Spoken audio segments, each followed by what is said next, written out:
Donc, avant d'aller donner des explications en relation avec les équilibres, etc., d'expliquer un petit peu ce qu'il y a, les idéologies politiques, et comment est organisé le massacre de l'Algérie et des pays de toute l'Afrique, nous tenons à préciser une autre fois que, qu'en travaillant sur ces chiffres, nous avons travaillé sur ce qui est appelé les taux de change nominaux. Il faudra trouver les taux de change réels. Dans les taux de change réels, il faudra ajouter la corruption. Il faudra ajouter la réduction des prix. L'Algérie, pour maintenir ses exportations de gaz et de pétrole, s'il y a une concurrence rude sur les marchés internationaux, doit faire des efforts de réduction des prix. Donc, la corruption, la réduction des prix, la surfacturation. Donc, il y a au moins ces trois variables qu'il faudra injecter dans le taux de change pour trouver le taux de change nominal pour le transformer en taux de change réel. Maintenant, vous avez l'imbrication de comment se transmettent les taux de change sur les prix. Maintenant, nous allons rapprocher un petit peu la caméra de ces graphiques.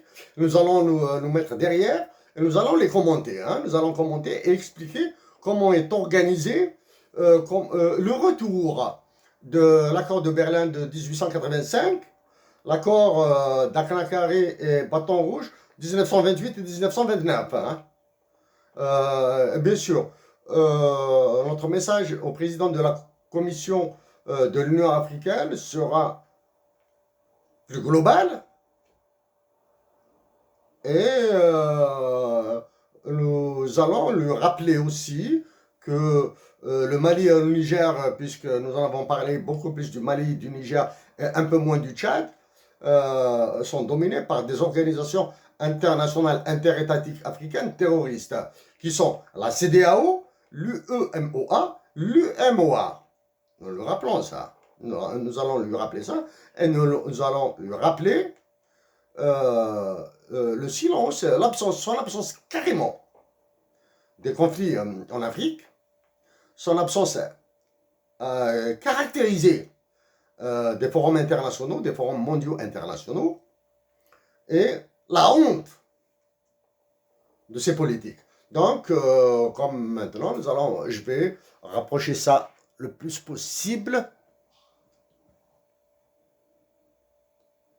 Voilà. Maintenant, je vais passer derrière, là. Donc, ici, c'est la période du conflit, le conflit Ukraine-Russie sur un mois. Si maintenant, comme dans le cas pour le franc CFA, pour le franc CFA, c'est encore pire. Ce que nous allons dire sur le dinar algérien, appliqué au dinar au franc CFA, c'est encore pire.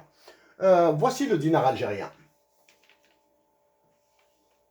Il est dévalué sur au niveau national.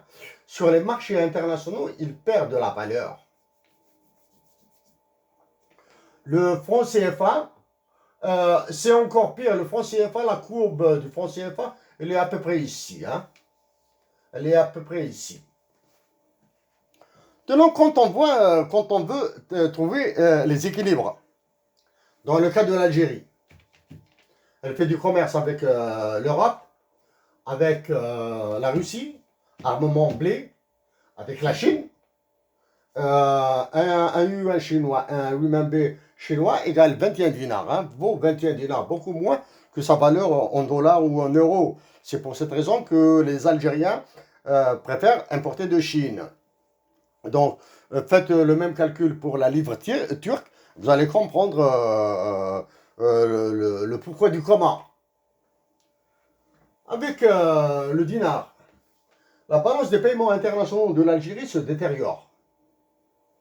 Si elle se détériore, elle doit améliorer une autre balance quelque part. Elle améliore la balance de l'euro, elle améliore la balance du dollar.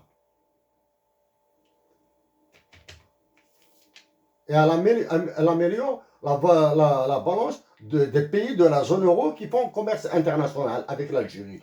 Pour le franc CFA, c'est encore pire ou c'est la même chose. Ou du moins, c'est le même raisonnement qu'il faudra tenir. Si la balance des paiements de l'Algérie se détériore, et si le FMI et la Banque mondiale continuent à ordonner une dévaluation du dinar, c'est clair que les intérêts de l'Algérie passent après les intérêts de la zone euro. Et quel est le pays le plus menacé dans la zone euro, s'il vous plaît? C'est la France, l'ancien dominateur. C'est pour cette raison que dès que l'Algérie décidera de réduire ses opérations avec la France, dès que les pays de la zone CFA gèleront les activités d'extraction, de destruction de leur nature, la France montrera réellement son venin, son poison, c'est-à-dire tout ce qu'on vous raconte comme terrorisme, l'AQMI, Al-Qaïda, Boko Haram, etc., deviendront de la bouillie pour chat. Ça. Donc ici, nous nous intéressons au dinar. Pour les compatriotes algériens qui s'intéressent à ça, nous parlons ici de la condition de Marshall Lerner, la condition de stabilisation de la balance des paiements internationaux selon la théorie de Marshall Lerner. Pour d'autres, sans oublier le triangle des incompatibilités dit de Mendel-Fleming. Mendel-Fleming est un Nobel en économie, c'est un Canado-américain, c'est l'unique prix Nobel en économie qui soutient la politique monétaire de la Chine. C'est l'unique. Ici, maintenant, nous avons dit ici, puisque la guerre de la monnaie rouble contre l'euro et rouble contre le dollar a été perdue. Elle a été perdue. Pourquoi? Parce que ce sont les lois de l'ultralibéralisme qui l'ont imposée. Vous voyez maintenant que même s'il y a la dénonciation la dénonciation des paradis fiscaux, etc., les paradis fiscaux qui se trouvent en Europe, en Amérique, aux États-Unis, le Delaware, l'ultralibéralisme est très fort pour les investisseurs privés, pour les trafiquants de tout acabit. Non, monsieur, il y a le droit international, nous appliquons le droit international, du moins, rares les banques qui vont accepter de se suicider pour faire plaisir à des politiques. Rares vont se suicider. Donc, maintenant, puisque l'équilibre de la balance des paiements de l'Algérie, du moins, le déficit de la balance de l'Algérie s'enfonce, il va continuer à s'enfoncer. Dès qu'elle décidera d'améliorer quelque chose, la France et le FMI et la Banque mondiale vont réagir d'une manière extrêmement violente. Bien sûr, les USA détenant le vote de blocage au niveau du FMI, il va faire voir de toutes les couleurs à l'Algérie. Le cas maintenant des pays de la zone CFA. Malheureusement, toutes les solutions qu'ils ont à leur disposition risquent de se transformer en conflit armé. C'est-à-dire, la France va les bombarder. C'est-à-dire, après que l'Algérie ait soi-disant suspendu son espace aérien pour l'armée française, si elle ne le fait pas, la France va le traverser de force. Elle va le traverser de force pour aller bombarder de soi-disant terroristes au Mali, au Niger, au Tchad, en République centrafricaine, alors que ce sont les ressources naturelles. Les ressources naturelles qui l'intéressent. Quelles sont les ressources naturelles qui l'intéressent? C'est l'uranium en premier plan, en premier lieu, et les terres rares. Pourquoi l'uranium? Parce que Parce que la France a décidé de repartir sur le nucléaire. De repartir sur le nucléaire. Est-ce que la France va accepter la disparition de ces sources d'approvisionnement? Non. Donc, qu'est-ce qu'elle fera faire? Elle va réactiver l'accord de défense qu'elle a signé avec le Mali récemment. Le Mali a décidé de suspendre ou d'abroger carrément l'accord de défense qu'il a signé avec la France. La France a immédiatement réagi. Elle a dit non, vous n'avez pas le droit de dénoncer un accord. Et pourtant, c'est un accord entre deux États.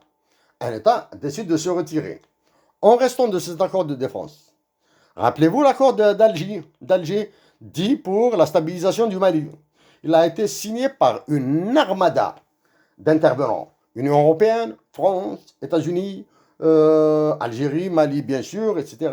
Union africaine, tous les délégués. Quand nous l'avons lu, il y avait une page de signature. L'accord d'Alger a fait l'objet d'une dénonciation, même de notre part. Nous avons dit que tout accord intra-africain, dans lequel se mêle l'Union européenne, est mauvais. Parce que l'Union européenne et la France ne signeront jamais d'accord qui va nuire à leurs intérêts. Donc ici, voici un petit peu la guerre de stabilisation des balances des paiements. Pour l'UFMI, la stabilisation de la balance des paiements de l'Algérie est un objectif principal.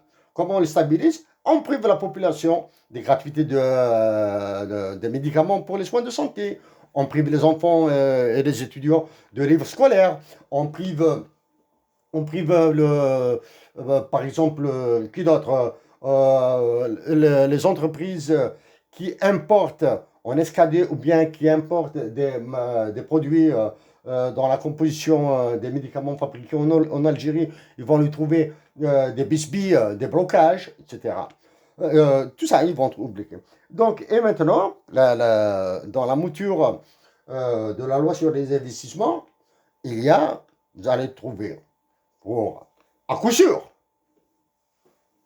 des clauses sur la propriété, des clauses sur le transfert des bénéfices, des clauses sur la valeur du dinar, des clauses sur la dévaluation du dinar, de nouvelles clauses sur la dévaluation du dinar. Maintenant, quelle est l'autre solution qui reste au Mali, Niger et Tchad? Aller vers la Cour internationale de justice. À ne pas confondre avec la Cour pénale internationale. Il ne faut pas confondre la Cour internationale de justice et la Cour pénale internationale. Il faut aller vers la Cour internationale de justice pour dire que nous dénonçons l'accord de défense et l'accord de coopération et les contrats, etc. dans le cadre, par exemple, de ce qui est appelé les contrats odieux. Les contrats odieux sont bien traités au niveau de l'OMC. Voilà. Donc, nous avons fait le tour ici. Donc, nous avons fait le tour. Nous avons évité donc de parler, d'aller dans le détail des balances de paiement. Nous signalons maintenant un autre aspect très négligé par ceux qui en parlent en Algérie et même en Afrique. Ce qui est appelé les investissements directs étrangers en Afrique. Parlons dans le cas de l'Algérie. C'est la voie royale pour le blanchiment de capitaux et la fuite de capitaux. C'est la voie royale pour le blanchiment et la fuite de capitaux. Il y a énormément de documentation qui traite de ces sujets. Donc, vous pouvez en consulter. Quand on dit le blanchiment de capitaux, c'est l'argent de la drogue, de tous les stupéfiants, l'argent des traites humaines, de la traite humaine, prostitution, etc. Ça, c'est le blanchiment, le blanchiment de l'argent. La fuite de capitaux, elle va s'organiser dans ce qui est appelé, dans cette immonde dans cette immonde gale collée, imposée à l'Algérie et aux pays africains, ce qui est appelé le partenariat public-privé. Quand un privé italien ou un privé français s'entend avec un privé malien, un privé nigérien, un privé algérien, ben, quand ils seront autour de bière, d'alcool, etc., de femmes, ben, ils vont s'entendre comment se faire transférer des actions, des parts, des dividendes, etc. Comment les récupérer à l'étranger, construire des hôtels, acheter des châteaux, ou du moins acheter de grosses, de très très grandes maisons, etc. Et bon, et tout ce qui va avec. Chers compatriotes d'Algérie, donc en répétant, le nom de Chef Aïssad doit être associé à la paix.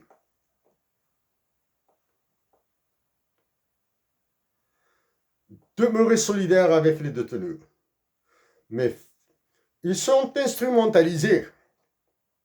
Les détenus innocents après le mouvement, ce mouvement dévastateur là, de Heraklas. C'est un mouvement dévastateur.